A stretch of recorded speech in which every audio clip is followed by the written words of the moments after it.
Office ಎತ್ತಂಗಡಿ ಮಾಡಿ ನಮ್ಮ ಗುಲ್ಬರ್ಗದಿಂದ ವಾಡಿ railway ಸ್ಟೇಷನ್ದಲ್ಲಿ DSP post ಇತ್ತು, ಅದು ಎತ್ತಂಗಡಿ ಹುಬ್ಳಿಗೆ ಮಾಡಿದ್ರಿ. Circle office Raichur. ಒಂದು ನಿಮಿಷ ತಾಳಪ್ಪ, ನಿಮ್ಮ ಮನೆ ಕಾಯ್ದಾಗ ನಾನು ಯಾವುದು ಮಾಡಿಲ್ಲಪ್ಪ. ಆಗಿದೆ ಸರ್ ಮಾಡಿ ಅಂತ ಹೇಳಿ ಅಲ್ವಾ ಸಾಹೇಬ್ರೆ? ನಾನು ಯಾವುದೂ ಮಾಡಿಲ್ಲ ಇವತ್ತವರೆಗೂ. ನಾನು ಒಂದು ನಿಮಿಷ ತಾಳಿ, ಒಬ್ಬರ ಹಕ್ಕನ್ನು ಕಿತ್ತು ಇವತ್ತವರೆಗೂ ಯಾವುದೂ ನಾನು ಮಾಡಿಲ್ಲ.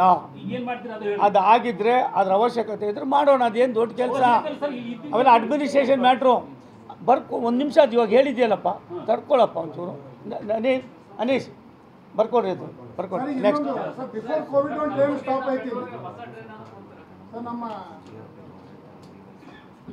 ರಾಜ್ಯ ಸರ್ಕಾರದಂತೆಲ್ಲಪ್ಪ ಅದು GRPದು.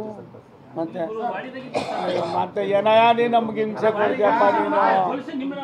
ಸ್ವಲ್ಪ ತಾಡ್ರಿ ರೀ, ಸ್ವಲ್ಪಪ್ಪ ಪ್ಲೀಸಪ್ಪ. ಬೇಜಾರು ಮಾಡ್ಕೋತೆ, ಜೋರಾಗಿ ಮಾತಾಡಿದ್ರೆ ಯಾಕ್ರಿ ಮಾತಾಡ್ತೀರಾ ಅಂತೀರಾ ಹೇಳಿ ಅಣ್ಣ. ನನ್ನ ಕೆಲಸ ಏನಣ್ಣ ಅದು? ಇನ್ನೊಂದು ಒಂದು ಟ್ರೈನ್ ಸ್ಟಾಪ್ ಮಾಡಿದ್ದಾರೆ ಸೋಲಾಪುರ ಡಿವಿಷನ್. ಏನಂದ್ರೆ ಭಾಳ ಕಾಮನ್ ಮ್ಯಾನ್ ಟ್ರೈನ್ ಇತ್ತು, ಅದು ಭಾಳ ಬಣ್ಣ ಟ್ರೈನ್ ಇತ್ತು. ಗುಂಟ್ಕಲ್ ಸೋಲಾಪುರ ಟ್ರೈನ್ ಯಾಕೆ ಸ್ಟಾಪ್ ಆಗಿದೆ ಗೊತ್ತಿಲ್ಲ. ಒಂದು ನಿಮಿಷ, ಓ ಕೌನ್ आपको मालूम है? ಸೋಲಾಪುರ ಗುಂಟ್ಕಲ್ ಯಾರಿದ್ದಾರೆ ಆಫೀಸರು? ಅದು ನಮ್ಮ ಸಂಸದರು ಗೊತ್ತಿದೆ, ರಾಜ್ಯ ಒಬ್ಬರು ಮಾತಾಡ್ರಪ್ಪ ಅಲ್ಲಿ. ಅದು ಇನ್ನೊಂದು ರೀಸ್ಟಾರ್ಟ್ ಆಗಬೇಕು ಅನ್ನೋದು. ಒಂದು ನಿಮಿಷ ತಾಳಿ, लिखिए भाई, सब आप भी लिखिए, उनको लेको अब इमीडिएटली कैसा करना क्या करना मुझे बताइए. ಅದಾಗದವ್ರು ನಂಗೆ ನಂಬರ್ ತೊಗೊಳ್ಳಿ, ನನಗೆ ಫೋನ್ ಮಾಡಿ ಸರ್. ನೆಕ್ಸ್ಟ್